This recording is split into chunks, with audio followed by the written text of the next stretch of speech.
হওয়ার জন্য আমাদেরকে যে প্রেরণা, আমাদেরকে যে তাগিদ দিয়েছে এবং লড়াইকে ত্বরান্বিত করার যে উৎসাহ জুগিয়েছে, এটা তুলনাহীন। আমাদের জাতীয় কবি কাজী নজরুল ইসলাম, আমরা দ্রোহের সময়, আমরা অত্যাচারীর শৃঙ্খল ভাঙতে, আমরা হাসতে হাসতে তার গান গাইতে গাইতে আমরা কারাগারে গেছি, আমরা মিছিলে গেছি, আমরা তার গান গাইতে গাইতে আমরা স্লোগান দিয়েছি। তাই আমাদের সকল আবার শান্তির সময় আমরা তার গানে উদ্বুদ্ধ হয়েছি।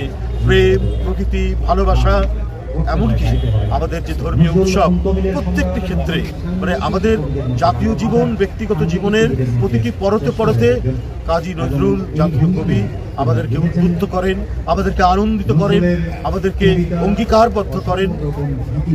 এবং সেই কারণেই নজরুল আজও অত্যন্ত শুধু অপরিহার্যই নয়, অত্যন্ত প্রাসঙ্গিক। আজকের চলমান যে সংকট, রাজনৈতিক সংকট বা নানা সামাজিক সংকট, নজরুল আমাদেরকে এখনো এত বেশি প্রাসঙ্গিক আমাদের এগিয়ে যাওয়া এবং যে কোনো ধরনের আমরা আগ্রাসনের মুখে, এই আগ্রাসন থেকে মুক্ত হওয়ার সকল অঙ্গীকার এবং সংগ্রামকে এগিয়ে নেওয়ার জন্য নজরুলের গান, কবিতা, লেখা, প্রবন্ধ আমাদেরকে উদ্বুদ্ধ করে যাবে, আজীবন উদ্বুদ্ধ করে যাবে। পৃথিবীতে যতদিন অন্যায় অবিচার থাকবে ততদিন নজরুল অত্যন্ত প্রাসঙ্গিক। শুধু তাই নয়, পৃথিবীকে ভালোবাসাময় করতে গেলে নজরুল আরও বেশি প্রাসঙ্গিক।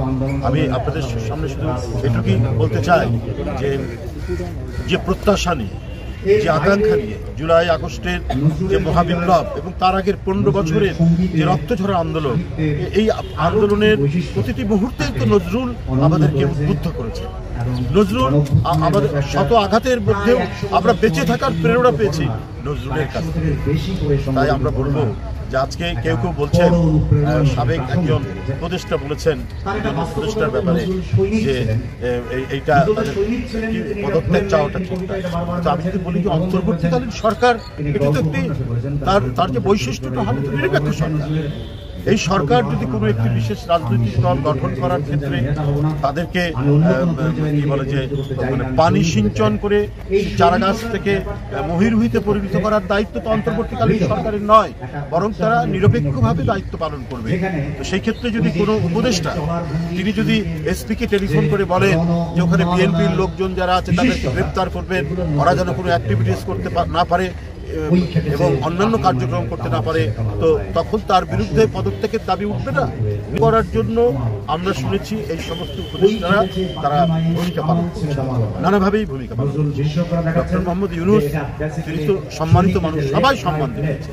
এই সরকারকে যারা আন্দোলনে রত ছিল, যারা আন্দোলন সংগ্রাম করতে গিয়ে যাদের সন্তানেরা হারিয়ে গেছে, ক্রসফায়ারের শিকার হয়েছে, যারা পৃথিবীতে নেই, এই 15 বছরের দুঃখ বেদনা সমস্ত কিছু ধারণ করে যখন স্বৈরাচারের পতন হলো, ফ্যাসিস্ট যখন পালিয়ে গেল, তখন ডক্টর ইউনূসকে তো আমরা সবাই সমর্থন জানিয়েছি।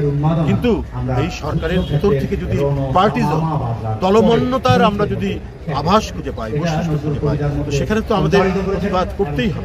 কেন কুমিল্লার উপদেষ্টা, আমরা নিজে, শুধু আমরা না, আপনি এলাকায় আপনি শুনবেন যে মুরাদনগর হচ্ছে সেই উপদেষ্টার বাড়ি এবং তিনি এসপিকে ডেকে বলছেন যে এখানে বিএনপির লোকজন গ্রেপ্তার করে দাঁড়াতে না পারে।